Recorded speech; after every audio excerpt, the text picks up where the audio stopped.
Muito bem-vindos, irmãos, amigos, ao nosso segundo dia de conferência. Esperança inabalável. Nós trazemos esse tema que julgamos ser muito importante, pertinente para os dias que nós estamos vivendo.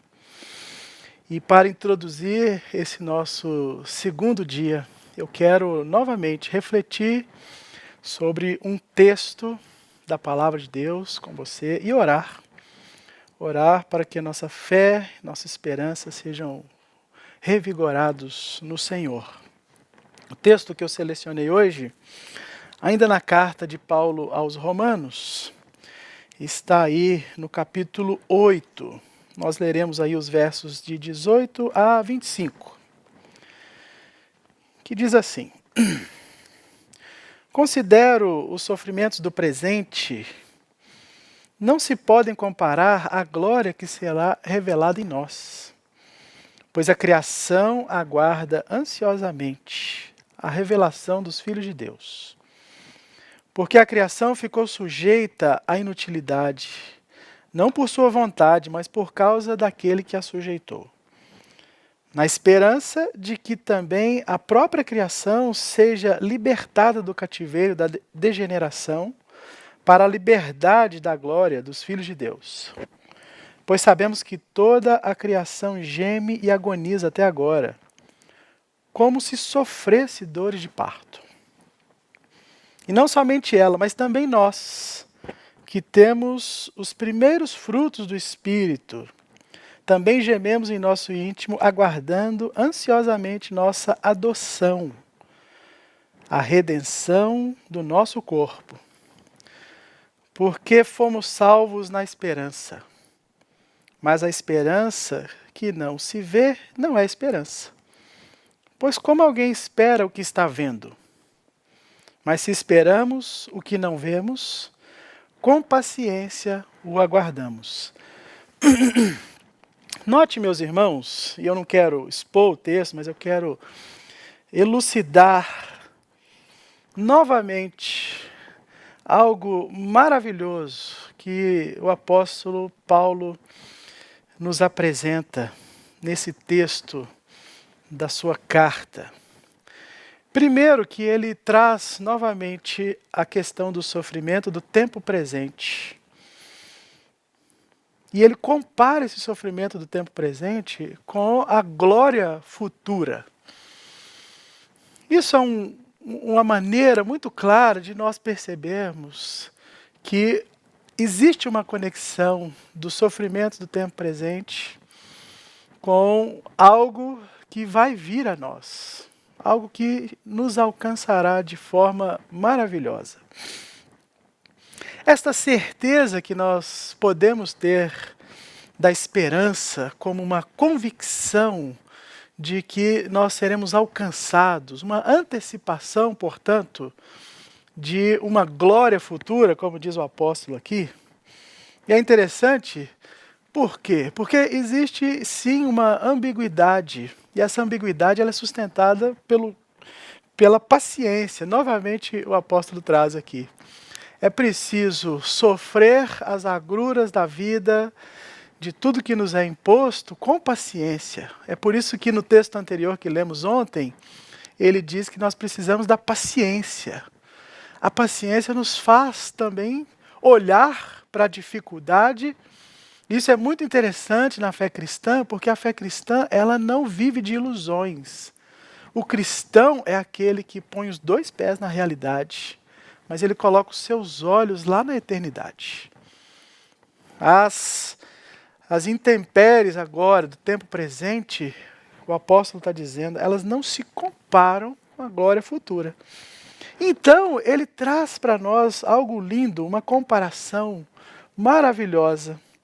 E ele vai dizer que essa esperança, que a própria criação também aguarda ser redimida, ser renovada. Nós também, como diz o apóstolo, nós também, lá no nosso íntimo, nós precisamos receber isso como primícias do Espírito. E é isso que eu quero ressaltar com você. O que significa essas primícias? A primícia era uma festa. antiga em que as pessoas traziam seus primeiros frutos da colheita para oferecer a Deus, e aquela certeza de que Deus receberia essa oferta fazia com que eles aguardassem que a prosperidade daquela colheita fosse abundante. Olha que lindo que o apóstolo está dizendo para nós. Ele está nos fortalecendo a esperança, dizendo que mesmo que a gente não viu ainda o fruto daquilo que nós plantamos, quando nós trazemos a Deus esta convicção, com esta convicção de que Ele vai dar a chuva, de que Ele vai regar o solo e vai fazer brotar a colheita, esta certeza que o agricultor tem é a mesma que é gerada no teu coração pelo Espírito de Deus, de que nós estaremos com o Senhor. E segundo o apóstolo, nosso corpo será redimido. Paulo já está introduzindo aqui essa ideia linda que ele vai desenvolver, por exemplo, lá em Coríntios capítulo 15, sobre a ressurreição. E lá ele diz: se Cristo não ressuscitou, vã é a nossa esperança. O sinal que o Espírito de Deus coloca no seu coração é exatamente esse. Cristo ressuscitou, e porque Ele venceu a morte, você e eu podemos ter certeza de que também seremos ressuscitados no último dia. Essa convicção é dada pelo próprio Espírito de Deus, segundo o apóstolo Paulo.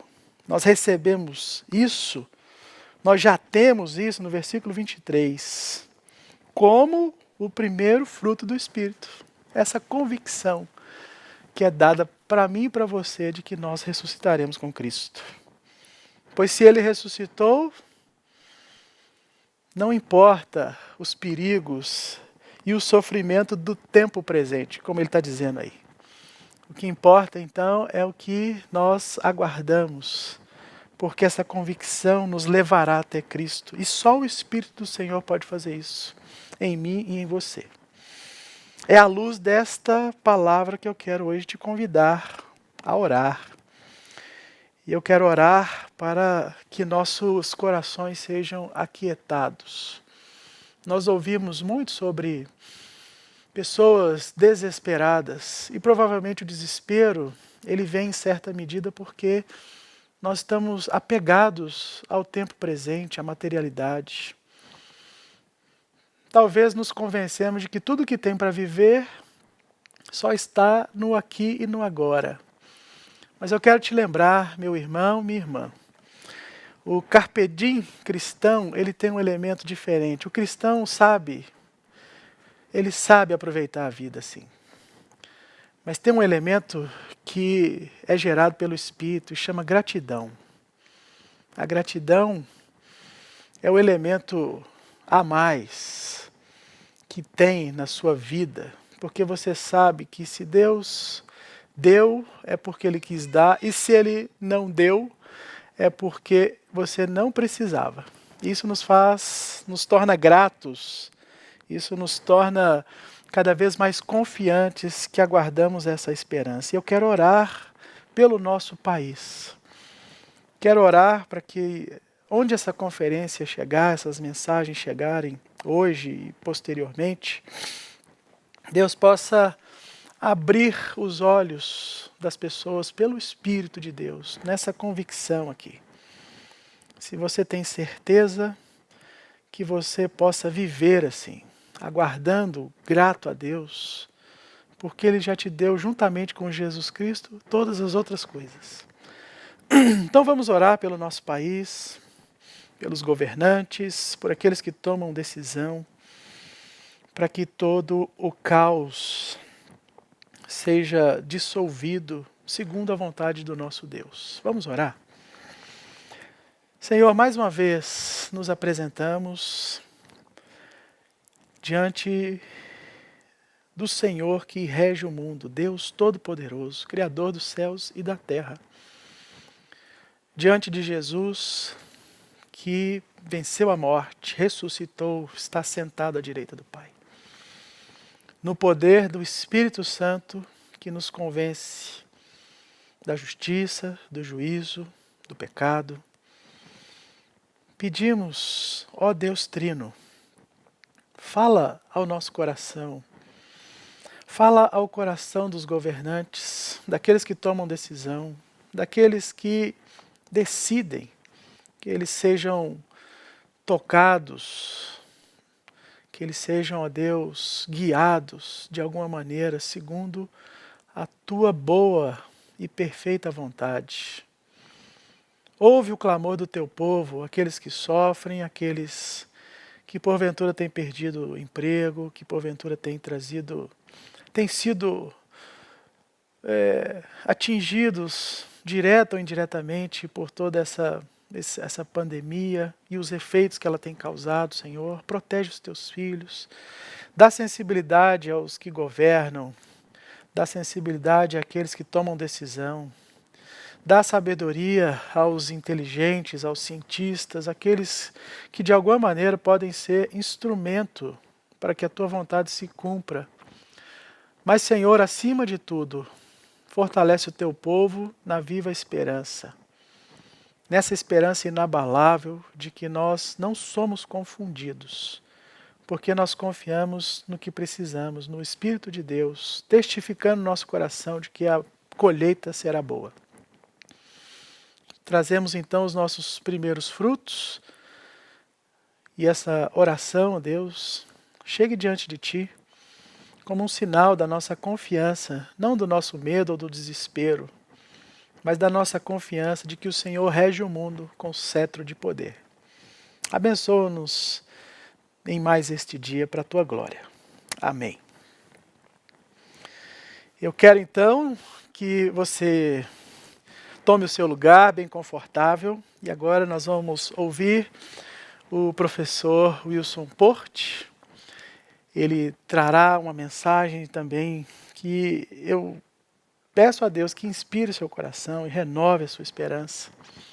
O professor Wilson tem trazido para nós aí já nos seus livros, reflexões sobre esperança, principalmente em meio àqueles que sofrem. Então que você seja agraciado, que você seja abençoado. Enquanto isso, eu quero te pedir mais uma vez que você tire uma foto, que você compartilhe, que você chame os amigos aí, contacte-os para que eles possam participar dessa conferência e também sejam tão abençoados quanto você. Olá, graça e paz a todos. É uma alegria estar falando com vocês nessa conferência e de um modo especial de um tema que me é tão especial, que é a respeito da missão da igreja, ou a respeito de missões de uma forma geral. Embora esse termo não esteja na Bíblia, é importante que a gente compreenda o que a Bíblia fala a respeito da nossa responsabilidade de ser luz entre as nações. E em que sentido nós devemos cumprir essa responsabilidade? Existe muita confusão, inclusive nos nossos dias, a respeito de qual seria a missão da igreja, e é por isso que a gente vê tanta confusão, porque pouco se fala a respeito disso, e muita gente acaba aplicando a sua própria vida ou levando a sua igreja a fazer coisas que Deus não pediu que nós fizéssemos. E acaba se confundindo qual seria a missão da igreja.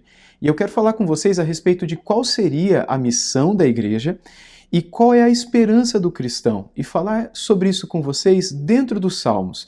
Porque quando nós olhamos para o livro dos Salmos, quando nós olhamos especialmente para aqueles salmos que eu gosto de chamar de salmos missionários, ou que demonstram uma expectativa missionária, ou uma escatologia missionária, o que nós encontramos na teologia bíblica dos Salmos é que havia uma esperança no coração daquele que fosse salvo, daquele que era salvo, a respeito do que aconteceria, e isso traria alegria para o coração deles. E essa esperança do povo de Deus estava ligada à sua própria concepção de sua própria missão nesse mundo. Então, de uma forma geral, nós compreendemos que, não somente no Antigo, mas no Novo Testamento também, nós encontramos que o povo de Deus, ele tem conectado entre si, ou para si, a ideia da sua missão e a ideia da sua esperança. Então, para que a gente possa entender bem isso, eu quero ler para vocês o Salmo 145. E se você for como eu, quiser pegar a sua Bíblia para fazer anotações e rabiscar, fique à vontade, para que você então possa me acompanhar nessa leitura. Salmo 145 nos diz assim: Eu te exaltarei, ó Deus meu e Rei, bendirei o teu nome para todo sempre. Todos os dias te bendirei e louvarei o teu nome para todo sempre. Grande é o Senhor e muito digno de ser louvado. A sua grandeza é insondável. Uma geração louvará a outra geração as tuas obras e anunciará os teus poderosos feitos. Meditarei no glorioso esplendor da tua majestade e nas tuas maravilhas. Falarão do teu poder, ou do poder dos teus feitos tremendos, e eu anunciarei a tua grandeza. Divulgarão a memória da tua imensa bondade e com júbilo celebrarão a tua justiça. Bondoso e compassivo é o Senhor, tardio em irar-se e grande em misericórdia. O Senhor é bom para todos, e as suas misericórdias permeiam todas as suas obras. Todas as tuas obras te renderão graças, Senhor, e os teus santos te bendirão, falarão da glória do teu reino e confessarão o teu poder, para que os filhos dos homens conheçam os teus feitos poderosos e a glória da majestade do teu reino. O teu reino é um reino eterno e o teu domínio subsiste por todas as gerações. O Senhor é fiel em todas as suas palavras e santo em todas as suas obras. O Senhor sustém todos os que vacilam e levanta todos os que estão prostrados. Em ti esperam os olhos de todos e tu, a seu tempo, lhes dás o alimento. Abres a mão e satisfazes os desejos de todos os viventes. Justo é o Senhor em todos os seus caminhos, bondoso em todas as suas obras. Perto está o Senhor de todos os que o invocam, de todos os que o invocam em verdade. Ele satisfaz o desejo dos que o temem, ouve o seu clamor e o salva. O Senhor protege todos os que o amam, porém todos os ímpios serão exterminados. A minha boca proclamará o louvor do Senhor, que todos os seres vivos louvem o seu santo nome, para todo sempre. Amém. A palavra de Deus nos diz, nos afirma, desde o primeiro verso aqui no Salmo 145, palavras de adoração, palavras de louvor. E aqui eu começo com qual é a missão da igreja. A verdadeira missão da igreja, na verdade, é a missão, o verdadeiro propósito de cada cristão, de cada ser humano. Essa é a razão para a qual nós fomos criados. Nós somos criados para adorar ao Senhor, para termos comunhão com o Senhor, para estarmos ligados ao Senhor. E quando nós não estamos vivendo aquilo para o que fomos chamados, inevitavelmente nós nos entregamos a outros ídolos, a outras adorações, a outras coisas falsas. E essa é a razão pela qual no Salmo, que ele vai demonstrar a sua expectativa e a sua esperança, sobre a qual eu falo daqui a pouco, ele começa exaltando a Deus, porque esse é o propósito principal do homem. Quando nós olhamos para os catecismos históricos, para as confissões de fé e para outros documentos que lidam com a razão pela qual o homem existe, ou qual é o fim principal do homem, por que você está vivo, por que eu estou vivo, para que a gente existe?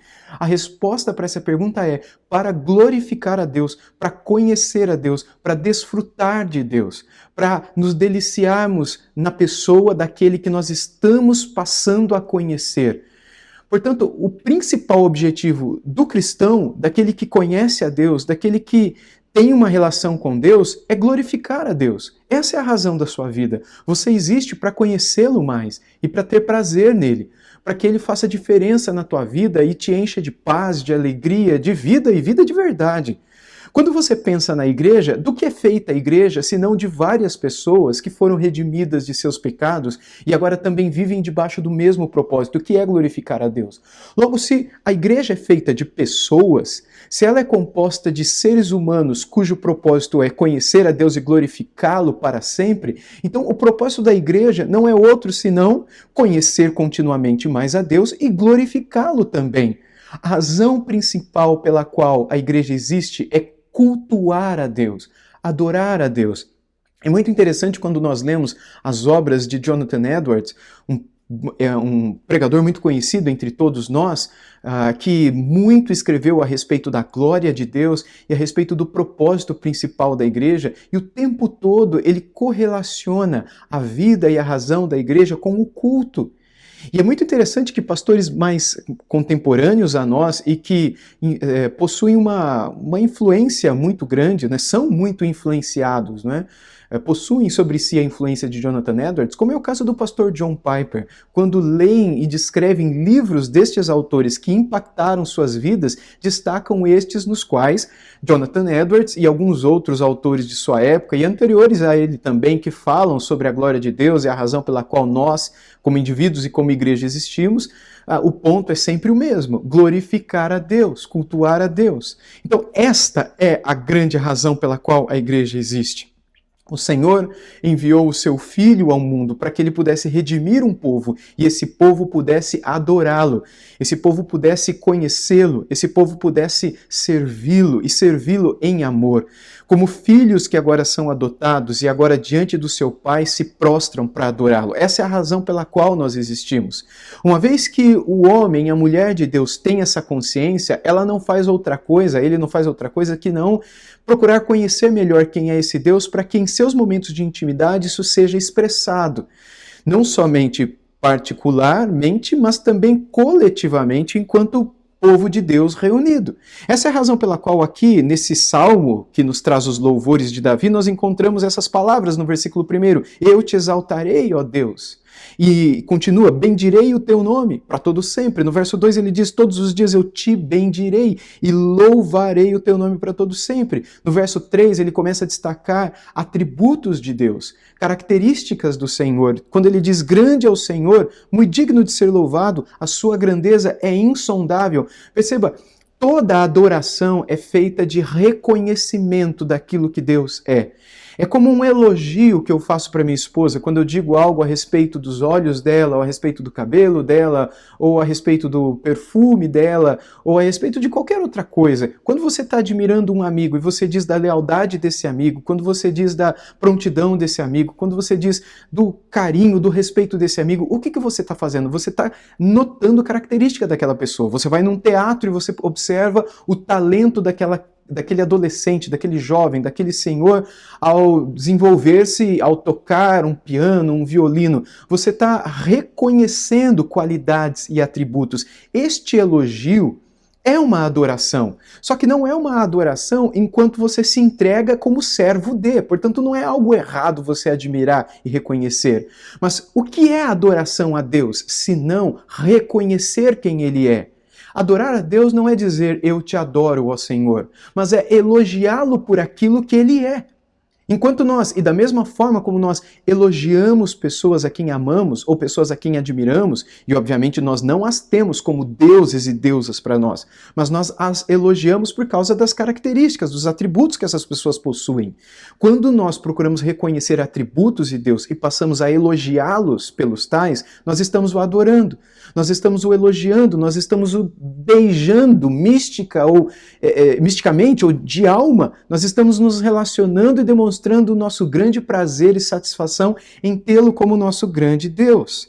É interessante que após adorar o Senhor nessa primeira parte, e essa seria a grande missão do povo de Deus, adorar ao Senhor, é por isso que Jesus nos salvou. Jesus nos salvou tão somente para nos tirar do inferno. Jesus não nos salvou simplesmente porque Ele quis vir até esse mundo e levar um povo para o céu, nos livrando, tirando esse povo do inferno. Não, Ele salvou um povo para que esse povo pudesse adorar a Deus, glorificar a Deus. O apóstolo Paulo escreveu em Efésios capítulo 1 que nós fomos predestinados desde antes da fundação do mundo, eleitos, a fim de sermos para o louvor da glória da sua graça. Tudo aponta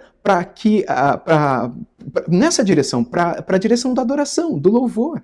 Se Deus exerceu uma obra em nossas vidas, essa obra foi exercida com o fim de que nós glorificássemos, elogiássemos, adorássemos, agradecêssemos, reconhecêssemos e elogiássemos em adoração tudo aquilo que Ele fez por nós. Por isso, quando Ele diz o Senhor é grande, o Senhor é isso, o Senhor é aquilo, Ele está elogiando, Ele está reconhecendo. Agora, note o que Ele diz no verso 4, uma geração louvará a outra geração as tuas obras e anunciará os teus poderosos feitos. Isso é proclamação. Logo após um tempo de reconhecimento de quem Deus é, ou seja, um tempo de adoração, aquilo que nós entendamos que é a nossa verdadeira missão nesse mundo, adorar a Deus, ele fala aqui de uma esperança que ele tem. E essa é a grande esperança, não só do povo de Deus no passado, mas do povo de Deus no presente também. Essa deve ser a sua e a minha grande esperança nesse mundo. É vermos mais pessoas adorando a Deus com a gente. É sabermos que os nossos filhos continuarão adorando a Deus depois de nós. É saber que os filhos dos nossos filhos temerão a Deus como você teme, como eu temo. Que eles procurarão conhecer a Deus até mais do que você procurou conhecer. E quem sabe os frutos dos nossos filhos serão maiores e melhores do que os nossos frutos. Nós devemos ter essa expectativa, devemos ter essa esperança, porque eles não colherão outra alegria maior do que amar a Deus nesse mundo. Ou será que a maior alegria que nós podemos nos nutrir no nosso coração será em saber que os nossos filhos estão bem-sucedidos em seus empregos, que eles estão bem remunerados com as suas carreiras? Será que é essa a nossa esperança? Será que é esse o nosso objetivo? Ou é saber que eles estão amando a Deus também, estão seguindo o caminho do Senhor? Essa deve ser a verdadeira motivação nossa, a nossa esperança, aquilo que esperamos que aconteça, a nossa grande expectativa. Uma geração louvará a outra geração as tuas obras e anunciará os teus poderosos feitos. E com a graça de Deus, essa geração futura que conhecerá aquilo que Deus fez no passado, adorará a Deus também, porque esse é o fim principal do homem. Essa é a razão pela qual os homens redimidos se reúnem para reconhecer que o Cordeiro foi morto e o sangue dele foi derramado para a purificação do pecado de todos eles. No verso 5, ele começa dizendo: meditarei, algo que a gente faz tão pouco, algo que a gente negligencia tanto e confunde tanto também, achando que meditação é orar, achando que meditação é ler a Bíblia. Não, meditar vai para além disso. Meditar significa você reter na mente aquilo que as Escrituras dizem, textos e princípios, e passar um tempo em silêncio, silêncio absoluto, fugir de tudo, fugir para dentro de si, silenciar a tua alma, não falar nada com Deus, não orar, não ler nada, mas apenas com aquilo que você já tem lido e aprendido por meio de pregações, exortações, instruções, ensinos que por meio de discipulados você recebeu, aquilo que já existe em tua mente, você parar e no silêncio de um lugar e também da tua alma, porque você vai estar longe do celular, você vai estar longe da televisão, você vai estar longe de tudo. Você vai estar num lugar deserto, você vai estar sozinho. Você vai meditar. A ideia de ruminar, a ideia de trazer à mente sem falar nada, sem dizer nada, sem olhar para nada, sem pensar em nada. Talvez começar com os olhos abertos, mas depois fechar os olhos e simplesmente pensar na obra de Cristo na cruz, pensar na tua história de vida e de salvação, em como o Senhor te alcançou, pensar em como o Senhor Jesus ressuscitou e como isso tem aplicações para a tua ressurreição futura, de que a morte não existe mais. Pensar na regeneração, como é que Deus te deu um novo coração, como é que Ele te permitiu escrever uma nova história. Pensar em livramentos que recebeu, pensar no arrependimento como um dom, pensar nos atributos de Deus, a ideia de ruminar, pensar nas obras de Deus, na grandeza de Deus, na bondade de Deus, em como Ele é capaz de fazer o que faz com seres humanos como nós. Essa atitude de parar para pensar, a gente não faz mais, poucas pessoas fazem. A maioria das pessoas acham que a vida piedosa se resume em orarmos e lermos a Bíblia, irmos à igreja, ouvirmos sermões, irmos dormir e cantar ao Senhor. Onde está a meditação? Meditar dia e noite na tua lei e nela ter prazer. Aqui o salmista diz: meditarei no verso 5, no glorioso esplendor da tua majestade e nas tuas maravilhas. Ou seja, mais uma vez ele coloca, há um glorioso esplendor em tua majestade e eu vou meditar nisso. Eu vou buscar conhecimento na tua palavra para que eu possa meditar nisso tudo, porque eu sei que a meditação vai selar essas coisas na minha alma, na minha consciência, e uma vez seladas eu teria o que dizer na hora que eu tiver que te adorar, na hora que eu estiver lhe adorando, na hora que eu estiver no meio do teu povo. O meu coração será sincero, os meus olhos brilharão e os meus lábios falarão daquilo que realmente eu conheço. Não somente daquilo que eu li, mas daquilo que eu experimentei. As minhas orações não serão feitas apenas de súplicas e pedidos, mas de gestos também de gratidão, de adoração, de reconhecimento de quem Ele é. E ele continua aqui agora aquilo que ele começa no verso 4. No verso 6 ele volta. No verso 4 ele havia dito que uma geração contaria, proclamação, pregação, o anúncio, estando ligado à esperança também. E ele diz no verso 6, falarão do poder dos teus feitos tremendos. É disso que eles falarão. E eu anunciarei a tua grandeza. Divulgarão a memória da tua imensa bondade e com júbilo celebrarão a tua justiça. Ou seja, o teu povo, aqueles que são teus, que te conhecem e te adoram, eles vão contar, eles vão anunciar, eles vão falar. Por terem meditado, por terem conhecido, porque esta é a nossa grande missão, é para isso que Deus nos salvou. Nós iremos contar, nós iremos proclamar e iremos esperar que tanto aqueles que estão próximos de nós quanto aqueles que estão distantes de nós venham adorar assim como nós o adoramos encantados hoje também. No verso 8 ele continua o seu gesto de adoração quando ele diz bondoso e compassivo é o Senhor, tardio em irar-se e grande em misericórdia. Só aqui nós temos um texto que você poderia decorar. E decorando, meditar. E eu garanto a você que se você tiver tempo para meditar, para silenciar, lembre-se, você não vai orar, você não vai dizer uma palavra para Deus. Você não vai ler as Escrituras, você vai apenas guardar o verso 8 na tua mente e ruminar isso, bondoso. O que é a bondade? Em que implica Deus ser bondoso comigo? Porque eu preciso dessa bondade. Em que sentido essa bondade agiu em mim como algo especial? E o que é a compaixão? Por que ele teve compaixão? E à medida que você começa a fazer perguntas, respostas começam a vir à tua mente. E essas respostas muitas vezes virão do próprio Espírito de Deus que está em você.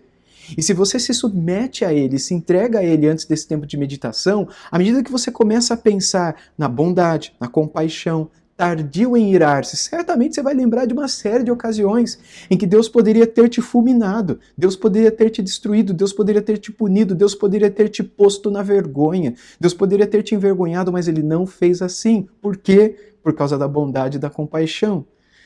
Tardio em irar-se e grande em misericórdia. O que significa misericórdia? E por que ele é misericordioso? E por que eu sou alvo dessa misericórdia? Por que eu precisei ser alcançado com essa misericórdia? Experimente meditar.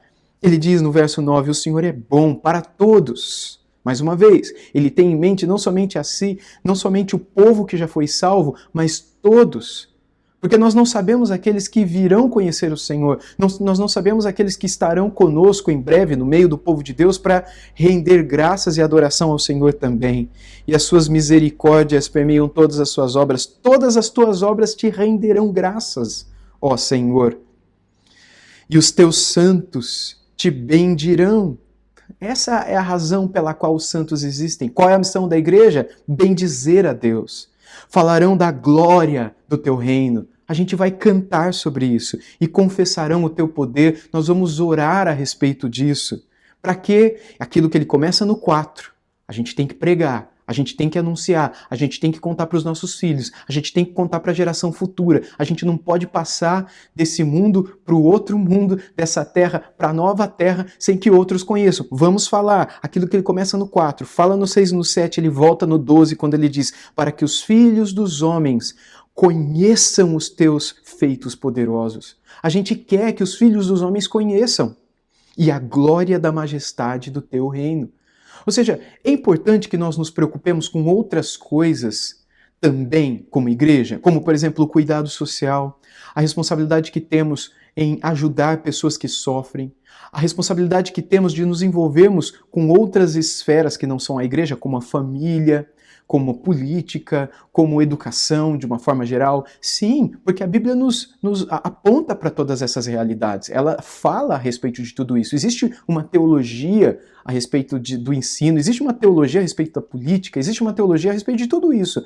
Mas, enquanto igreja, nós sabemos que nós devemos nos envolver com todas essas coisas, saber de todas essas coisas, mas saber que, apesar de nos envolvermos e falarmos a respeito de todas essas esferas, o grande propósito pelo qual nós existimos não é a família. Deus não nos criou para que nós tenhamos família. Essa não é a grande missão da nossa existência e nem mesmo da igreja.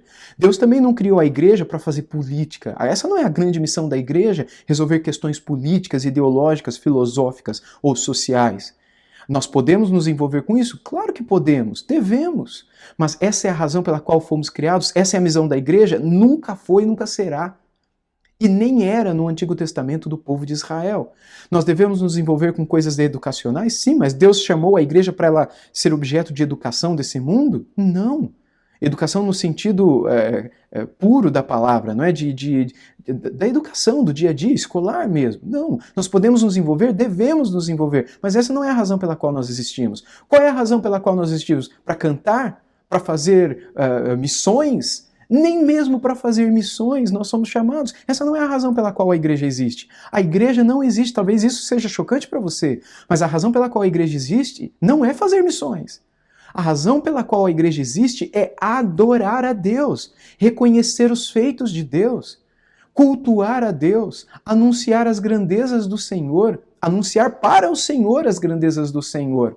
Mas da missão da igreja brota uma esperança, e a esperança envolve ver outras pessoas convertidas, envolve ver parentes nossos redimidos, envolve ver pessoas que estão perdidas, sofrendo, pessoas que estão na miséria, seja ela social, seja ela espiritual, reconhecendo que Cristo é o Salvador e encontrando a paz que um dia nós encontramos também. Então, consequentemente, nós faremos missões, consequentemente, nós faremos trabalhos sociais, consequentemente, nós nos envolveremos com outras esferas da vida humana.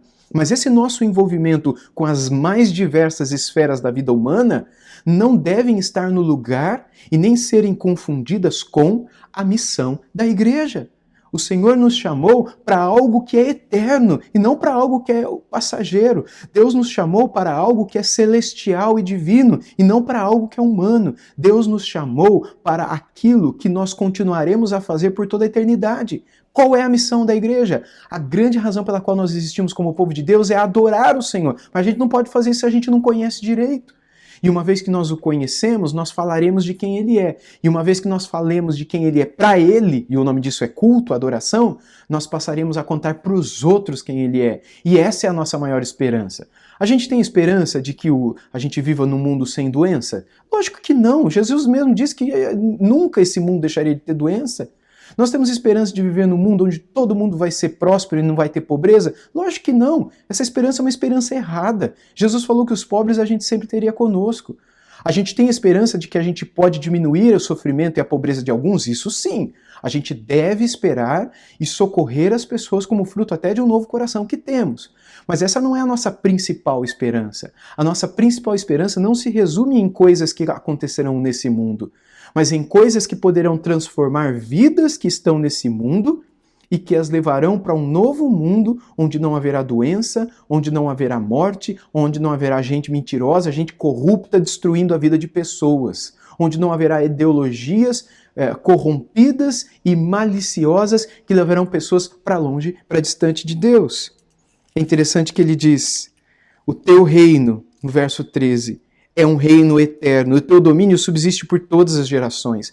Todos nós, como povo de Deus, devemos ter em mente que nossa mente não deve estar apegada a coisas terrenas ou a coisas passageiras. A nossa mente deve ser preenchida, alimentada por coisas que durarão por toda a eternidade, por coisas que são eternas. E uma vez que seja alimentada e esteja preenchida por coisas assim, nós estaremos não só vivendo a nossa missão, mas também nutrindo o nosso coração da esperança que não tem fim. Ele diz ainda no verso 13, o Senhor é fiel. Veja, mais uma vez, ele está adorando ao Senhor em todas as suas palavras, santo em todas as suas obras. O Senhor sustém. Veja, desde o início ele diz, te exaltarei, bendirei, louvarei, tu és grande, digno ser louvado, grandeza insondável, glorioso esplendor, majestoso, maravilhoso, bondoso, compassivo, tardio em irar-se, grande misericórdia. Ele fala do reino de Deus, ele fala, o Senhor é fiel, o Senhor é santo. Agora no verso 14 ele diz, o Senhor sustém. Ele está reconhecendo, ele está elogiando, é como que filhos reconhecendo para o seu pai, dizendo, pai, o Senhor é isso, pai, o Senhor é forte, pai, o Senhor sabe jogar bem futebol, pai, o Senhor é isso, o Senhor é aquilo.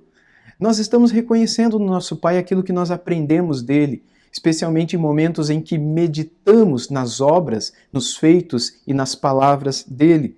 No verso 14 ele vai continuar dizendo: o Senhor sustém todos os que vacilam e levanta todos os que estão prostrados. Ele reconhece, por um lado, quem Deus é e reconhece o que Deus faz. Em ti esperam os olhos de todos e tu, a seu tempo, lhes dás o alimento. Abres a mão e satisfazes os desejos de todos os viventes. Versos 14 a 16. Veja, o que ele faz aqui é reconhecer quem Deus é e o que Deus faz. Ele não prescreve qual é a missão da igreja. Ele simplesmente diz: o Senhor faz isso. Ponto. Por meio de quem Deus faz isso? Muitas vezes, por meio do seu povo, você e eu. E ele continua no 17 dizendo: justo é o Senhor em todos os seus caminhos, bondoso em todas as suas obras.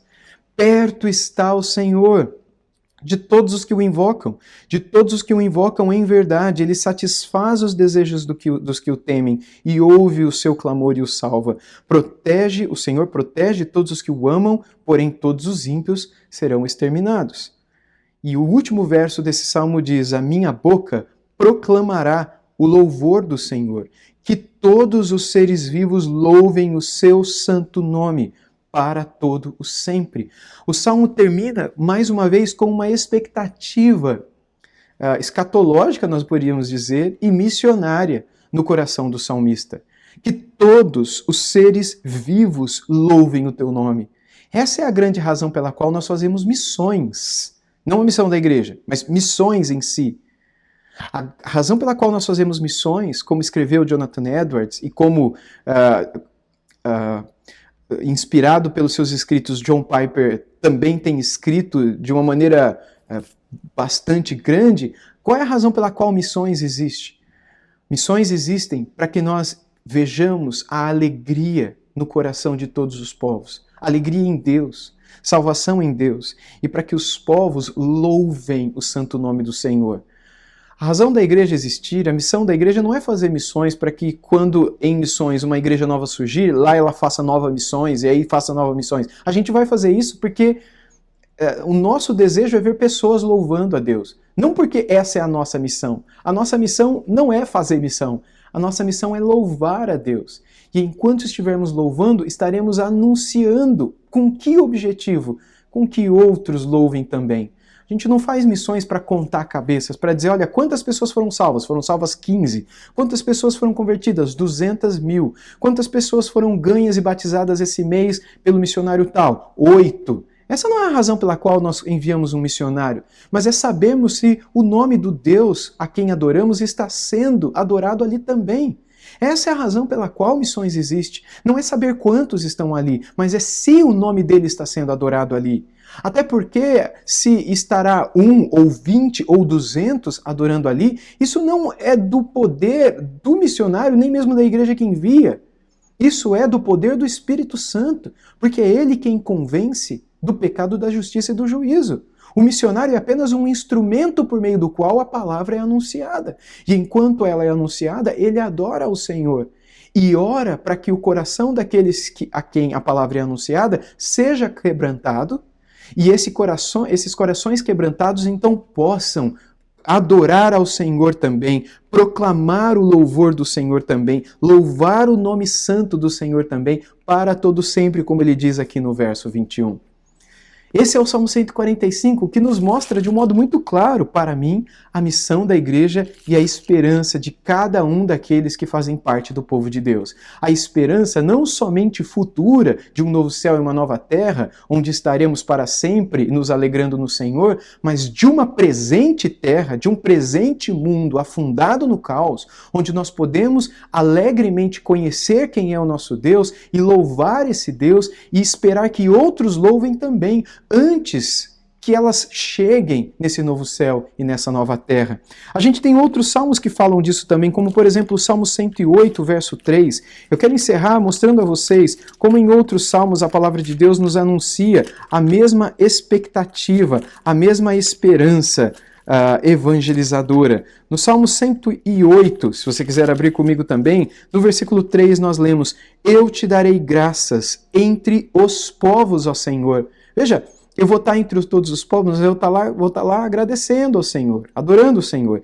Cantarei louvores a ti entre as nações. Por que o salmista estaria, por que o povo de Israel, então, estaria entre as nações louvando o nome do Senhor? Porque ele estaria cumprindo a vontade de Deus, vivendo a missão da igreja e estaria, assim, fazendo com que as pessoas conhecessem as obras do Senhor, as maravilhas do Senhor, a palavra de Deus cantada por eles.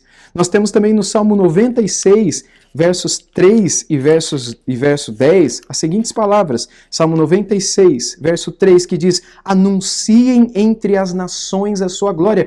Veja, nos Salmos já havia uma consciência missionária. Anunciem entre as nações a sua glória e entre todos os povos as suas maravilhas. E no verso 10 diz: Digam entre as nações, reina o Senhor, ele firmou o mundo para que não se abale e ele julga os povos com justiça. Ou seja, mesmo entre o povo de Israel, que fazia questão de adorar ao Senhor, glorificar ao Senhor em tudo aquilo que faziam, eles sabiam que enquanto eles estivessem adorando, eles deveriam levar essa adoração para todos os povos. Se eles não levassem essa adoração a todos os povos, eles estariam sendo não somente egoístas, mas estariam deixando de proclamar aquilo que Jesus Cristo disse na entrada triunfal em Jerusalém: se esses pequeninos se calarem, as pedras clamarão. Isso vai acontecer se nós não falarmos, se nós não cantarmos, se nós não anunciarmos entre as nações. Quando a mula fala com Balaão, a jumenta fala com Balaão, é isso que vai acontecer. De alguma maneira, os povos irão ouvir. De alguma maneira, as pessoas irão reconhecer. Mas que não seja pelas pedras ou pelos animais, que seja pelo povo de Deus, que vai estar cumprindo a missão da igreja quando estiver adorando a Deus entre todos os povos. Veja no Salmo 57, versículo 9, que diz: Eu te darei graças entre os povos e cantarei louvores a ti entre as nações, pois a tua misericórdia se eleva até os céus e a tua fidelidade até as nuvens. Sê exaltado, ó Deus, acima dos céus, e em toda a terra brilhe a tua glória. Essa é a razão pela qual o Senhor nos amou tanto e nos chamou para uma nova vida. Deus nos regenerou para que nós fôssemos para o louvor da glória da sua graça. E uma vez que nós estamos vivendo essa razão pela qual existimos, a missão pela qual como igreja existimos, adorando pela grandeza gloriosa da sua graça preciosa, que nós estejamos fazendo isso de portas para fora também, levando aquilo que é a razão pela qual cantamos, os atributos do Senhor, a glória do Senhor, o glorioso e soberano evangelho de nosso Senhor Jesus Cristo, para que por meio do convencer do Espírito outras pessoas possam ser salvas, pessoas próximas a nós, familiares, amigos, vizinhos, outros, enquanto estiverem vendo e ouvindo aquilo que falamos, possam conhecer as maravilhas de um Deus que, por sua graça e bondade, poderá vir e tocar em seus corações. E uma vez tocados e quebrantados, essas pessoas podem ser despertadas para a graça do Senhor e podem vir a conhecer a razão pela qual, com um brilho nos olhos, nós cantamos ao nosso Deus. Há tanta gente que canta ao Senhor, há tanta gente que tem a palavra de Deus na sua casa, mas que não conhece essa alegria. Há tanta gente que reconhece a Deus como Deus, a Jesus como Filho de Deus, mas que não conhece essa alegria. Mas aqueles que verdadeiramente a conhecem e que por causa disso nela medita, nessas maravilhas medita, e com prazer as reconhece em adoração e louvor, e também com prazer e alegria as anuncia àqueles que estão perdidos, sem terem em que encontrar a sua força. Enquanto fazemos isso, aguardarmos, esperarmos que o Senhor faça a sua obra, que o Senhor transforme corações, que o Senhor salve vidas, que você esteja vivendo a razão pela qual o Senhor te deu uma nova vida, que você esteja vivendo a razão pela qual você existe. Se você quer realmente viver a missão da igreja, se você quer realmente viver aquilo pelo qual, a razão pela qual o Senhor te amou e te salvou, louve o Senhor. Adore o Senhor. Preste culto, seja particularmente, seja publicamente ao Senhor. Mas para isso, medite na palavra, nos grandes feitos, na glória do Senhor. E uma vez que você tenha meditado na glória do Senhor, não deixe de anunciá-la quando oportunidades surgirem entre todos os povos. Sejam esses outros povos, algum lugar do mundo para onde você for, sejam entre esses povos o seu vizinho, o seu colega da faculdade ou alguém com quem você trabalha, que ele veja que em você existe alegria e que essa alegria tenha como sua raiz, sua razão, o conhecimento que você tem do Senhor. A nossa grande esperança é ver não apenas novo céu e nova terra, mas ver pessoas nesse mundo adorando o Senhor também e tendo em seus corações a mesma paz que um dia o Senhor colocou nos nossos corações. Que o Senhor nos ajude e nos dê graça para que não somente vivamos a missão pela qual existimos, glorificar a Deus, mas que também tenhamos em nossos corações a esperança cada vez mais presente de vermos esse mundo sendo transformado pelo Evangelho, para a glória do Senhor e para a alegria de nós, cada um de nós, o seu povo. Deus abençoe você e sua família. Olá, amigos, tudo bem? Espero que estejam aproveitando o máximo essa nossa conferência online. Só peço um favor, vocês podem ajudar a divulgar isso nas redes sociais ou nos grupos do WhatsApp? O link a ser divulgado é martinbutzer.com/esperança. Muito obrigado! O Seminário Martin Butzer e Bíblios Viagens fizeram a parceria inédita. Nós, juntos, essas duas instituições, montamos um curso e uma viagem para Israel. Então eu queria convidá-lo a dar uma olhada em nosso hot site do curso Terra de Israel. Você tem ali a descrição das matérias que são oferecidas, como a História de Israel, Teologia Bíblica e outras matérias que nós julgamos importantes aí como uma pré-condição para nós estudarmos mais sobre a importância de Israel na Sagrada Escritura. Mas a ideia aqui é nós terminarmos esse curso com uma viagem para Israel. Nessa viagem, o meu amigo Luiz Saião e meu amigo Jonas Madureira estarão junto comigo para que nós três possamos não só guiar aqueles que irão conosco por uma viagem maravilhosa em Israel, mas também a gente possa ter aulas de geografia e arqueologia bíblica em loco, nos locais onde o rei Davi, onde profetas como Isaías e Jeremias e nosso Senhor Jesus Cristo e Pedro e outros grandes personagens da Sagrada Escritura andaram, ensinaram, viveram e até morreram ali. Então, dê uma olhada no nosso hot site, quero convidá-lo a dar uma olhada ali na descrição das matérias. Uma turma já está em andamento, mas as aulas são gravadas. Aqueles que entrarem no meio do curso podem ter acesso às matérias que já foram oferecidas também. Então, dê uma olhadinha nesse hot site, Viagens Terra de Israel, um programa inédito de Seminário Martin Butzer e Bíblios Viagens.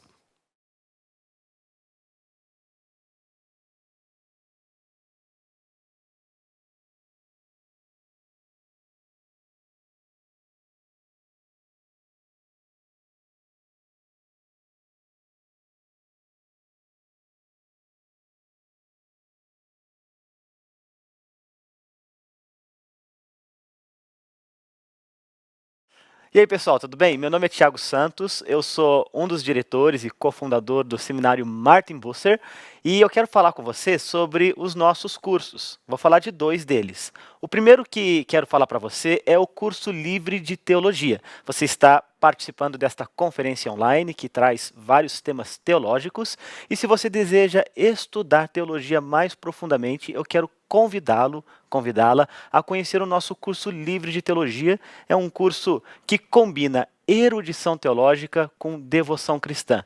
No nosso site você encontra bastante informações, temos vários professores, muitos dos palestrantes desta conferência, inclusive são professores nossos, Franklin Ferreira, cofundador, diretor, Jonas Madureira, Wilson Porte, a Ender Borba e tantos outros, Gilson Santos, Paulo Vale, homens que Deus levantou para servir a igreja, que são pastores, teólogos, escritores, e que têm ensinado e treinado aspirantes ao ministério, seja ministério pastoral, missionário, alguns que procuram a docência teológica, no nosso curso livre de teologia. Então você vai ser muito bem-vindo se vier estudar com a gente. Nós abriremos matrícula, inclusive, neste ano ainda. Você fica lá atento nas nossas redes sociais para você poder se matricular e participar desse tempo de estudos de teologia que é tão precioso. Vai ser um prazer muito grande recebê-lo aqui como aluno nosso.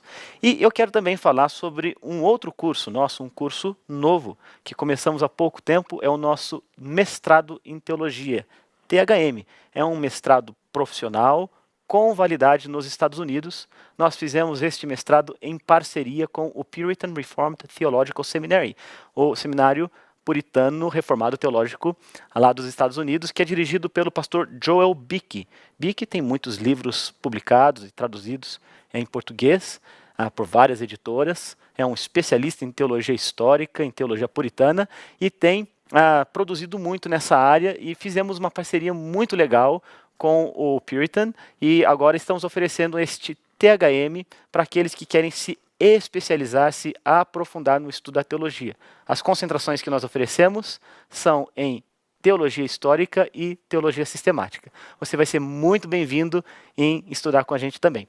Quero convidá-lo a conhecer o nosso site, entrar no site do THM, do Martin Bucer, para que você tenha mais informações ali. Você também pode fazer contato conosco pelas redes sociais ou através do telefone, e a gente vai ter prazer muito grande em ouvi-lo, em recebê-lo e em oferecer mais informações. Muito obrigado e que Deus te abençoe. Boa noite, amigos. Tudo bem? Meu nome é Daniel Gardner e sou coordenador do curso online básico de teologia do Seminário Martin Butzer. Eu queria falar aqui rapidamente sobre o nosso curso online, que está inclusive com as inscrições abertas para a segunda turma de 2020. Olha só, através do curso online, você terá a oportunidade de assistir videoaulas com os professores do Seminário Martin Butzer. O Franklin Ferreira, Jonas Madureira, Tiago Santos, Wilson Porte, Joel Teodoro, o Paulo Vale e o Gilson Santos. São várias matérias ao longo de um ano de estudo. Você vai estudar teologia sistemática, história da igreja, apologética, ética cristã, culto e adoração e até aconselhamento com os nossos professores. Será um prazer participar da sua jornada teológica. E olha só, temos ainda um desconto inédito só para essa turma, 15% off quando você usar o cupom aí abril 2020. As inscrições vão até segunda-feira agora. Então corre lá no site martinbutzer.com e conheça e inscreve-se no curso online básico de teologia. Boa conferência a todos.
Olá pessoal, é com muita alegria que nós lançamos oficialmente a Pronobis Editora, que tem como objetivo oferecer ao público de língua portuguesa clássicos da literatura cristã, especialmente de tradição reformada. Começamos com uma obra magna, a Teologia Sistemática do James Boyce, uma obra com 600 páginas. O Boyce foi um dos grandes nomes do século XIX e hoje fala português. Está acessível e disponível a você. Entre em nosso site www.pronobiseditora.com.br e também nas nossas redes sociais, @pronobiseditora, tanto no Instagram quanto no Facebook. Esta é a primeira de uma série de extraordinárias obras que estarão disponíveis para vocês.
Olá pessoal, eu sou o Thiago Vieira do Direito Religioso e venho contar para vocês uma novidade.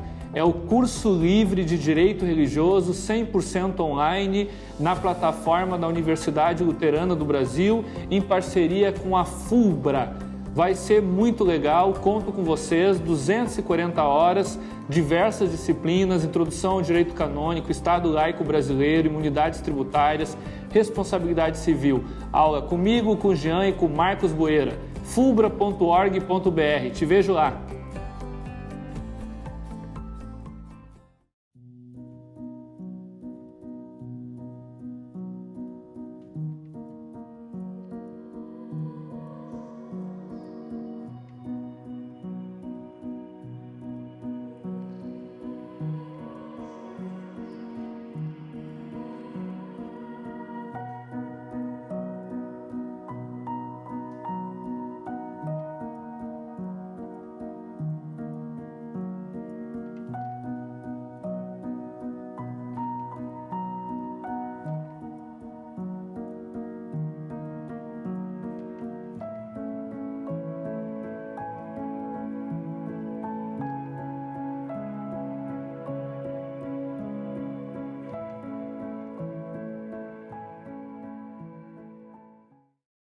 Muito bem, meus irmãos, nós estamos de volta. Espero que você tenha feito aí uma pequena pausa para continuar agora nesse segundo período do nosso segundo dia. Antes de introduzir o nosso palestrante, eu quero te lembrar algumas coisas. Você, ao fazer a sua inscrição ali no nosso site, www.martinbusser.com/esperança, você deixou o seu e-mail e eu quero trazer uma novidade para você. Nós, ao coletarmos então esses seus dados, nós queremos te alertar que você pode ser surpreendido mais uma vez com um presente, com um sorteio que nós faremos. Logo que terminarmos a conferência, nós faremos a divulgação nas redes sociais. Então, eu quero te estimular a convidar mais pessoas, né, para preencher ali o cadastro, porque nós vamos sortear livros e cursos aqui do nosso seminário. Então, fique atento à sua caixa de e-mail, né, e que você pode ser surpreendido uma vez mais.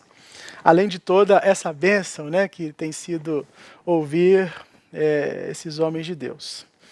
Eu quero introduzir então o professor, pastor Franklin Ferreira, que é o diretor aqui do nosso seminário, Martin Busser. Agradecê-lo também porque tudo isso tem sido promovido, né, a partir da diretoria, dos irmãos, de toda a equipe aqui do seminário, né, e sem o apoio aqui do Franklin, a gente não conseguiria produzir tudo isso e proporcionar isso para você. Então eu quero que você receba com carinho o professor Franklin Ferreira e ouça a mensagem que Deus vai trazer através dele para nós hoje. Que Deus possa te abençoar.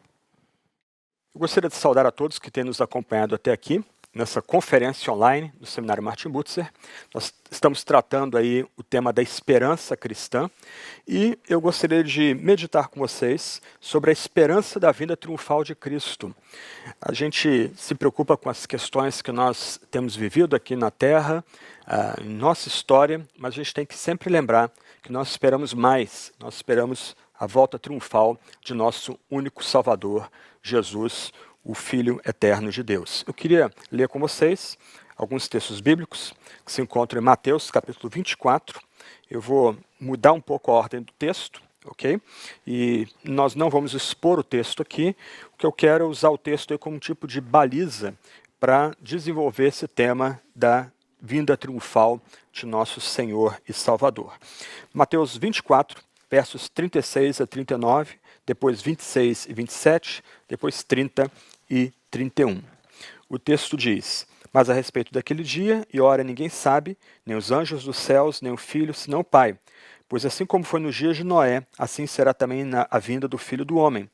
Pois assim como nos dias anteriores ao dilúvio, comiam e bebiam, casavam-se e davam-se em casamento, até o dia em que Noé entrou na arca, e não perceberam, até que veio o dilúvio e os levou a todos, assim será também a vinda do Filho do Homem. Versos 26 e 27. Portanto, se disserem a vocês, eis que ele está no deserto, não vá lá. Ou se disserem, eis que está no interior da casa, não acreditem. Porque assim como o relâmpago sai do oriente e brilha até o ocidente, assim será a vinda do Filho do Homem. E versos 30 e 31.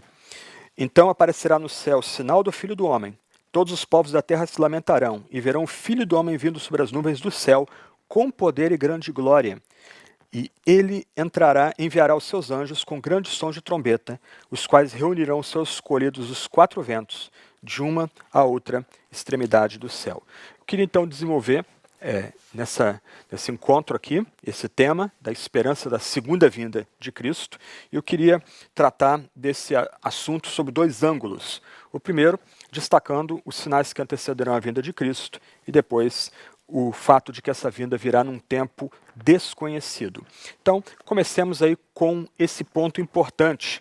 Ainda que a vinda de Cristo ocorra na história, ela será precedida por sinais.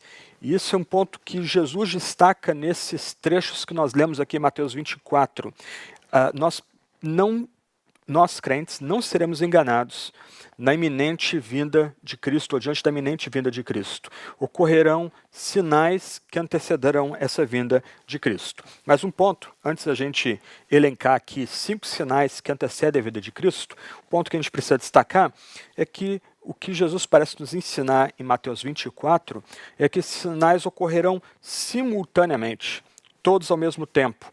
E a ideia aqui é que esses sinais que já estão presentes na história, eles ocorrerão de forma amplificada na iminente ou diante da iminente vinda de Cristo.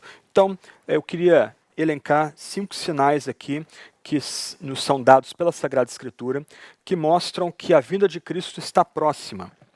Um primeiro sinal é que o Evangelho será proclamado a todas as nações antes da volta do Senhor, a fim de se fazerem discípulos entre elas. Esse é um ponto importante aqui a se destacar.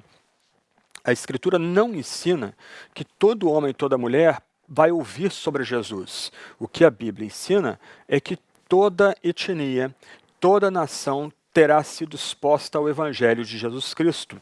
E aqui fica um alerta. Quando nós olhamos a história da igreja, por exemplo, a gente fala muito hoje, houve muitos missiólogos, aí, os promotores de missões falando da janela 1040, por exemplo, a gente precisa lembrar que o que é a janela 1040 são territórios que já foram expostos à fé cristã, onde a fé cristã já chegou ali. Então, um dos sinais que antecede a vinda do nosso Salvador é que esse evangelho será proclamado a todas as nações e etnias. E num aspecto muito sério aqui, praticamente todas as etnias já têm ouvido a respeito de Jesus como o único Salvador. Praticamente de toda etnia, nós temos discípulos que servem a Cristo, que ouvem a Cristo e aprendem de Cristo. Então, um primeiro sinal que vai anteceder a vinda de Cristo é que o Evangelho será proclamado a todas as nações, de todas as nações haverá, ou será suscitado ou chamado discípulos para seguir a Cristo. Um segundo sinal é que haverá uma futura conversão de Israel, como a culminação da história da redenção. A gente pode aprender esse ponto aqui, por exemplo, de Romanos capítulo 11, na iminência da vinda de Cristo, antecedendo a vinda de Cristo, milhares e milhares de judeus receberão a Jesus como único Messias, abraçarão pela fé o único Messias. Esse é um ponto que tem sido bastante enfatizado dentro da tradição reformada. Por exemplo, o Diretório de Culto de Westminster, preparado pela Assembleia de Westminster no século XVII, nos ensina a orarmos pela conversão dos judeus ao Messias em todo culto, um senso aí de antecipação da vinda de Cristo no último dia. É um dos sinais, então, um segundo sinal que aponta para a iminente vinda de Cristo é uma futura conversão de Israel a Jesus como o Messias. Esse ponto, por exemplo, pode ser aprendido com William Zabrakel, Charles Spurgeon, J.C. Ryle, Horatius Bonar e, sobretudo, com Jonathan Edwards. Esses escritores, dentro da família reformada, meditaram e refletiram sobre esse ponto aí, essa expectativa de um derramamento possante do Espírito Santo sobre os de Israel e uma conversão em massa a Jesus como o único Messias. Podemos aprender também de Corrie ten Boom e Dietrich Bonhoeffer a necessidade de nós apoiarmos Israel nessa expectativa de que em algum momento, no futuro próximo, haverá uma conversão em massa daqueles de Israel a Jesus, reconhecendo como rei messiânico, como aquele que foi prometido nas páginas do Antigo Testamento. Esse seria um segundo sinal que antecederá a vinda de Cristo. Um terceiro sinal é que nas vésperas da vinda de Cristo, dessa vinda triunfal de nosso Salvador, haverá a grande tribulação e a grande apostasia. Esses dois eventos ocorrerão de forma intensificada, porque na história nós já, como cristãos, já temos provado tribulação. Como Tertuliano disse no passado, o sangue dos cristãos é a semente da igreja, o sangue dos mártires, melhor dizendo, é a semente da igreja. Então, no passado e até mesmo no presente, os cristãos têm sido perseguidos e colocados debaixo do tacão impiedoso do Estado, o Estado idólatra, né, que se levanta contra Deus. Mas o fato é que às vésperas da vinda de Cristo, haverá uma grande tribulação, uma grande perseguição intensificada contra a igreja, assim também como a grande apostasia, os crentes nominais, os cristãos nominais, abandonando a fé por causa do medo da tribulação. Haverá também, nesse terceiro ponto, uma aberta rebelião contra a fé cristã. Isso vai acontecer até mesmo entre membros da igreja visível, pessoas repudiando o cristianismo, repudiando a fé dada por revelação na Sagrada Escritura. Esse é um terceiro sinal da iminente vinda de Cristo. Um quarto sinal é que haverá a revelação do anticristo. A ideia aqui, pensando no que Paulo e no que João falam do anticristo, é que às vésperas da vinda de Cristo haverá um espírito anticristão predominando ao mesmo tempo que há a grande tribulação e a grande apostasia, uma grande rebelião contra a fé cristã, mas também vai se levantar o homem da iniquidade, vai se levantar um tipo de líder que vai se apresentar como um tipo pervertido de Cristo, tentando governar todo mundo, governar politicamente, militarmente, economicamente e exigindo adoração a si. Então, um outro sinal que Cristo está às portas, Cristo Rei está para vir, é que haverá a revelação do anticristo, um tipo sedutor que vai desencaminhar as pessoas do verdadeiro Messias, que está na iminência de voltar em poder e glória. E, por último, um outro sinal que antecederá a vinda de Cristo é que haverá um incremento de guerras, fomes, terremotos. E aqui um ponto, esses eventos que já estão presentes na história vão ser amplificados e serão acompanhados de fenômenos extraordinários e sobrenaturais que ocorrerão na criação. Então, a Escritura fala aí de fenômenos acontecendo nos céus, como nunca houve.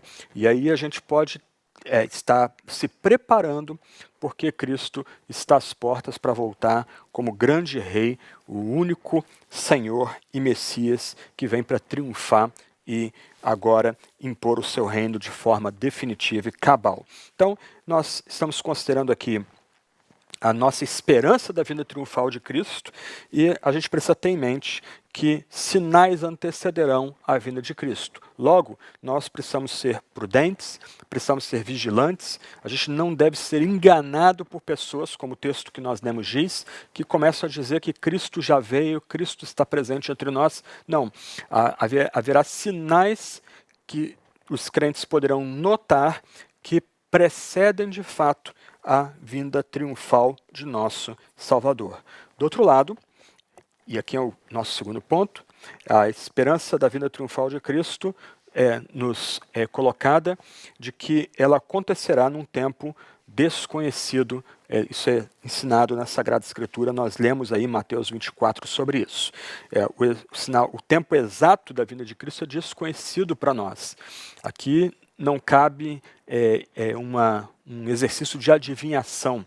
E, aliás, um dos sinais das seitas é que elas ensinam quando Cristo voltará. E eles têm que ficar corrigindo todo o tempo, porque Cristo acaba, na sua soberania, atropelando a arrogância dos líderes das seitas que podem sugerir um dia ou um ano para quando Cristo voltar. A gente é ensinado que o próprio Jesus não tem diante de si, no seu estado encarnado, o tempo da sua vinda. Ele não vê no seu estado encarnado o tempo da sua vinda. Então aqui a gente deveria ter uma postura muito humilde.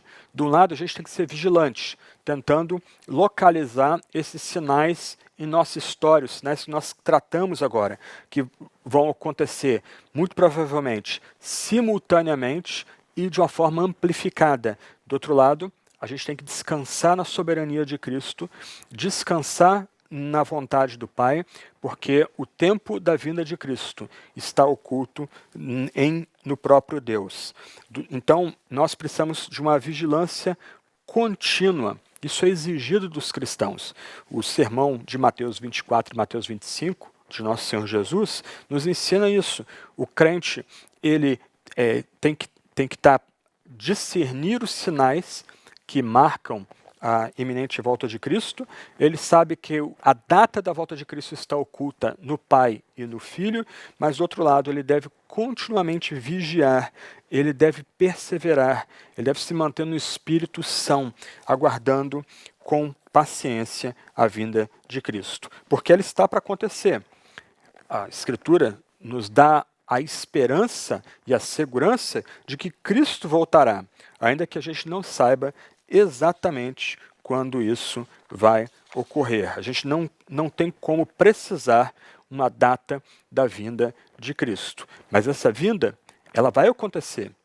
Nós somos instruídos pela Sagrada Escritura que Cristo, que nasceu da Virgem por obra do Espírito, padeceu nessa vida, foi um varão de dores nessa vida, que foi preso, julgado injustamente, crucificado como um ladrão. Ele foi morto e sepultado ele ressuscitou dentre os mortos, ascendeu a Deus o Pai, está à destra desse Deus o Pai que é rei, e ele voltará num dia para julgar os vivos e os mortos. Essa é a confiança do cristão, ainda que o cristão não possa determinar com precisão a data da vinda de Cristo. Agora, quando nós pensamos nessa vinda de Cristo, a gente é instruído pela Escritura que essa segunda vinda de Cristo será única.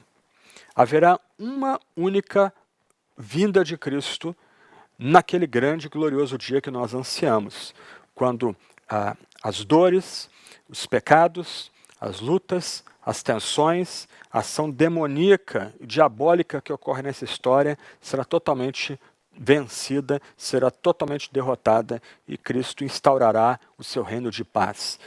Então, um ponto importante aqui é que essa segunda vinda será um único evento, e um evento que todo olho verá. Isso é evidenciado pelo emprego no Novo Testamento de 4 palavras. A primeira palavra que é empregada no Novo Testamento é a palavra dia. O uso dessa palavra tem origem no Antigo Testamento, quando se falava do dia do Senhor, o que se apontava para a futura revelação de Yahvé com poder nessa história, quando o reino de Israel seria renovado e Yahvé reinaria sobre toda a criação a partir de Jerusalém. No Novo Testamento, essa expressão dia, empregada no Antigo Testamento, agora é aplicada a Cristo, é aplicada à sua vinda. Cristo voltará num dia determinado, e todo olho verá, e ele virá para reinar sobre toda a criação, agora expurgada de todo pecado, de todo mal, de tudo que é diabólico, agora reinando num universo recriado e renovado de paz. Não apenas um estado de vida eterna, mas um lugar de vida eterna. Então a palavra dia, que no Antigo Testamento referia-se ao dia de Yahvé, o dia do Senhor, agora é aplicada no Novo Testamento para se referir àquele dia quando Cristo vier em glória como o grande juiz para encerrar essa história e renovar a criação. Uma outra palavra empregada no Novo Testamento, que aponta para o fato de que essa segunda vinda de Cristo será única, é a palavra desvendamento ou revelação. Daí o vocábulo grego apocalipsis. A ideia é que nessa vinda de Cristo, a ação de Cristo na criação, que agora não era visível, vai ser totalmente revelada naquele dia. Como nós lemos aqui, todo olho verá essa vinda de Cristo gloriosa, o Cristo reinando, o Cristo Todo-Poderoso vindo para reinar. Essa vinda de Cristo será um desvendamento ou revelação. Se Cristo opera nesse tempo de forma oculta aos homens, naquele momento da sua vinda, todo olho verá a sua ação poderosa. Essa ação de Cristo na criação vai ser evidente agora a todo o olho, a todo o ser humano. Outra palavra que também é empregada na Sagrada Escritura para remeter a gente a essa noção da segunda vinda como evento único é a palavra aparecimento ou manifestação. O vocábulo grego aqui é epifânia. A ideia é que Deus vai vir com poder num tempo determinado, de forma visível, para salvar o seu povo. Nós ouvimos isso em Mateus 24, quando lemos há pouco. Todo o povo de Deus será juntado, todos os eleitos serão congregados, agora ao redor de Cristo, que vai aparecer, ou vai se manifestar de forma definitiva em glória, num tempo, num dia determinado. Então, nós estamos investigando aqui algumas palavras que aparecem no Novo Testamento, 4 palavrinhas: dia, desvendamento, aparecimento e agora presença, mais uma palavra, que apontam para o fato de que a segunda vinda de Cristo será um evento único que ocorrerá no futuro. E a última palavra, presença ou parousia, é algumas vezes empregada para descrever a chegada de um rei, a vinda de um governante. A palavra empregada no meio, no mundo greco-romano, quando, por exemplo, o imperador ele ia visitar uma cidade e quando a cidade ouvia que Cristo estava às portas, pronto para se aproximar daquela cidade. A cidade saía para receber o imperador e entrar na cidade junto com ele.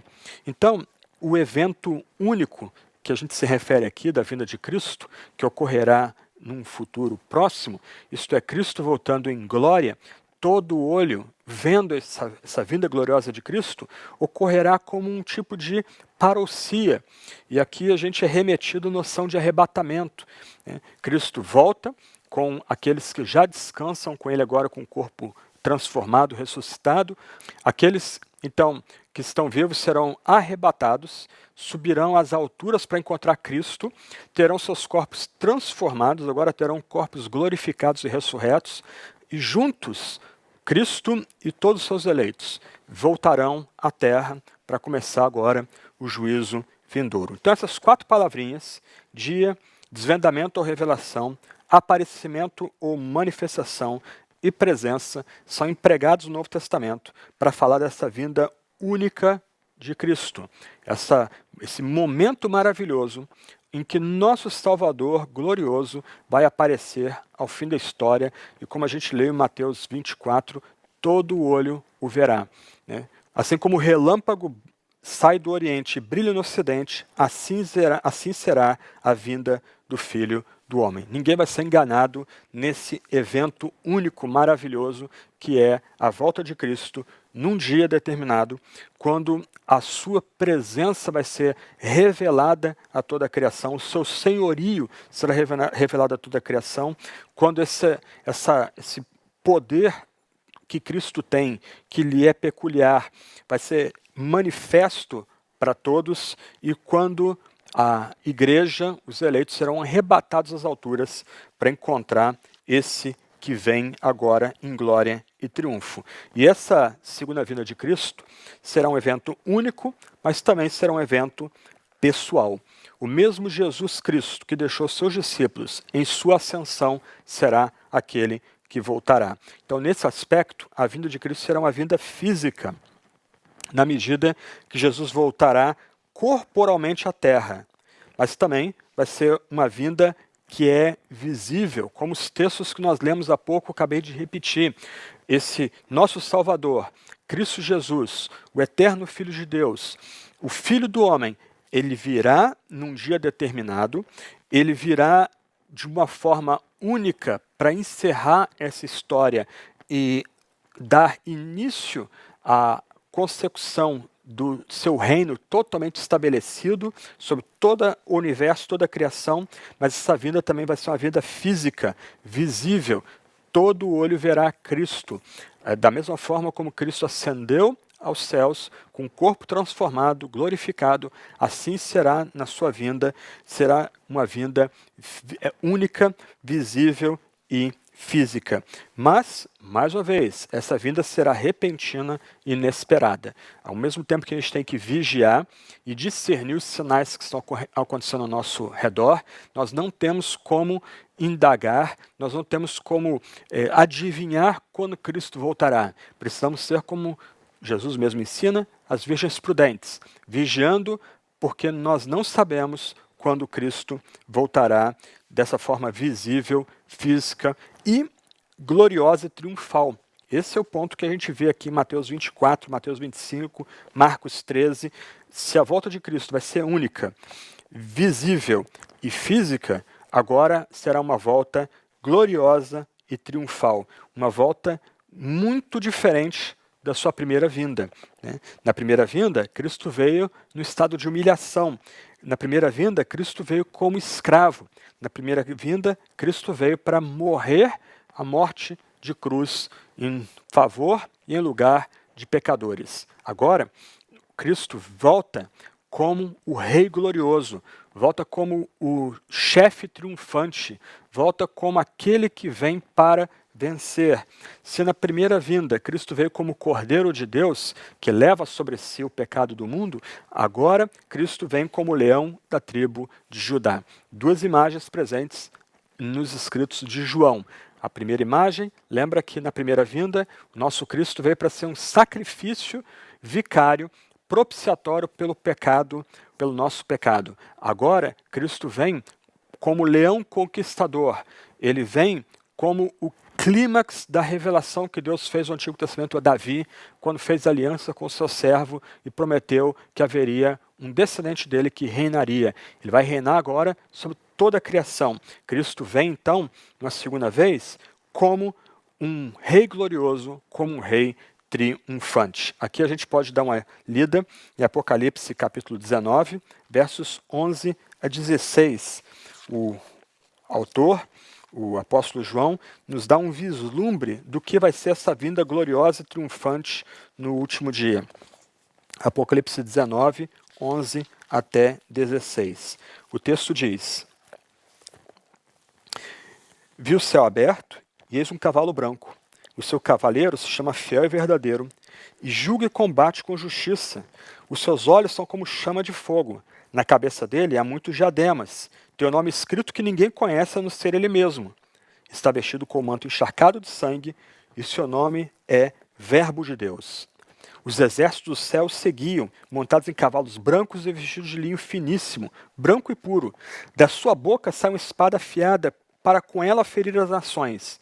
Ele mesmo as regerá com cetro de ferro, e ele mesmo é o que pisa o lagar do vinho do furor da ira do Deus Todo-Poderoso. No seu manto e na sua coxa está escrito um nome: Rei dos Reis e Senhor dos Senhores. Meus irmãos e minhas irmãs, você que tem acompanhado essa conferência, olha que imagem linda que nos é comunicada pelo apóstolo quanto a essa vinda única, visível, física, gloriosa e triunfante do nosso Salvador nesse grande dia, no dia que Deus estabeleceu para triunfar sobre o pecado, sobre a dor, sobre a morte, sobre o diabo e seus demônios. Cristo é o cavaleiro que cavalga para vencer.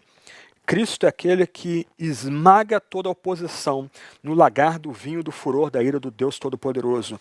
Cristo é o Rei dos Reis e Senhor dos Senhores. Ele não tem como ser contido pela oposição. O texto continua aí falando dos exércitos vão se ajuntar contra o Cristo de Deus, e o texto vai dar a gente essa confiança de que os exércitos serão vencidos com extrema facilidade para serem jogados depois no lago de fogo e enxofre, no inferno. Os inimigos vão ser totalmente destroçados, facilmente destroçados por esse Cristo glorioso, esse Cristo conquistador, esse Cristo supremo juiz, o Redentor dos eleitos, o Rei dos reis e Senhor dos senhores. E é nesse contexto que vai acontecer o arrebatamento, como já foi mencionado. Uma das imagens aqui do arrebatamento vem de Paulo, em 1 Tessalonicenses capítulo 4, versos 15 a 18, o texto diz: E pela palavra do Senhor, ainda lhes declaramos o seguinte: nós, os vivos, os que ficarmos até a vinda do Senhor, de modo nenhum precederemos os que dormem. Porque o Senhor mesmo, dada a sua palavra de ordem, ouvida a voz do arcanjo e ressoada a trombeta de Deus, descerá dos céus, e os mortos em Cristo ressuscitarão primeiro. Depois nós, os vivos, os que ficarmos, seremos arrebatados juntamente com eles, entre nuvens, para o encontro com o Senhor nos ares, e assim estaremos para sempre com o Senhor. Portanto, consolem uns aos outros com essas palavras. Esse arrebatamento, então, não será secreto, não será silencioso, assim como a vinda de Cristo é única, é visível, é física, assim o arrebatamento será público e audível, né? Paulo fala aqui da voz do arcanjo e a trombeta de Deus ressoando nesse momento maravilhoso, quando Cristo voltar como glorioso conquistador, como redentor, como Rei dos reis, Senhor dos senhores, e junto com ele aqueles que já descansam com ele e aqueles que estão vivos sendo arrebatados às alturas para receber corpo glorificado, corpo transformado.